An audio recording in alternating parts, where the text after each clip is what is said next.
안녕하십니까. 3년 너무 길다 특별위원장 조국입니다. 대한민국의 법은 공평하지 않습니다.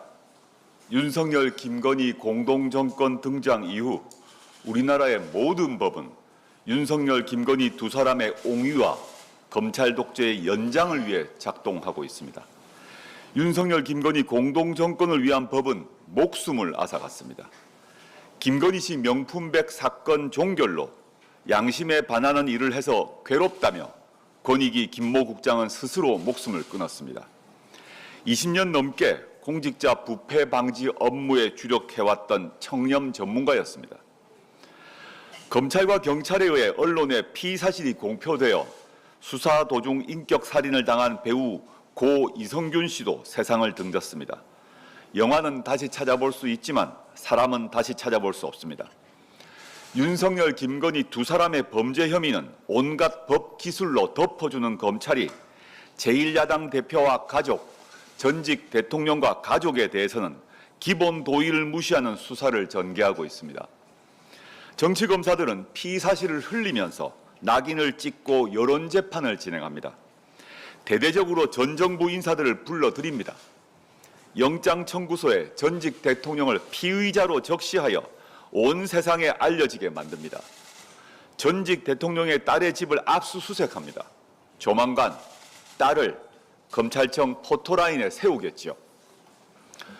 검사의 검자가 칼검자가 아닐진데 찌르고 또 찌릅니다. 찌른 후에도 비틀고 또 비틉니다. 김건희 씨 조사 전에 휴대전화를 공손히 제출하고 진술을 받아 적은 검찰의 행태와 극명하게 비교됩니다. 윤석열 대통령의 지시 아래 했는지 아니면 알아서 충성했는지 알 수 없지만 국면 전환용 수사입니다. 추석, 명절, 밥상에 윤석열, 김건희 대신 다른 이름을 올리기 위한 기획 수사입니다. 국민들은 노무현 대통령의 비극적 죽음을 생생히 기억하고 있습니다. 윤석열 정권의 이런 작태 절대 먹히지 않을 것입니다. 국민은 바보가 아닙니다. 영화 친구 대사를 빌려서 한마디 하고 싶습니다. 고마해라. 많이 묻다 아이가. 윤석열 대통령은 지난 2일 국회가 정상화되지 않았다면서 개원식에 오지 않았습니다. 1987년 민주화 이후 국회 개원식에 오지 않은 유일한 대통령입니다. 1987년 이전 독재 정권의 대통령 모습 아닙니까? 대통령실은 불참 이후로 야당의 피켓 시위가 예상된다고 말했습니다. 윤 대통령은 야당 피켓 시위도 감당하지 못하는 겁쟁입니까? 그런데 대통령 없는 국회 개원식 날 대통령은 미국 상원 의원단과 부부 동반 만찬을 했습니다. 느닷없이 박차고 나온 청와대 안에서 말입니다.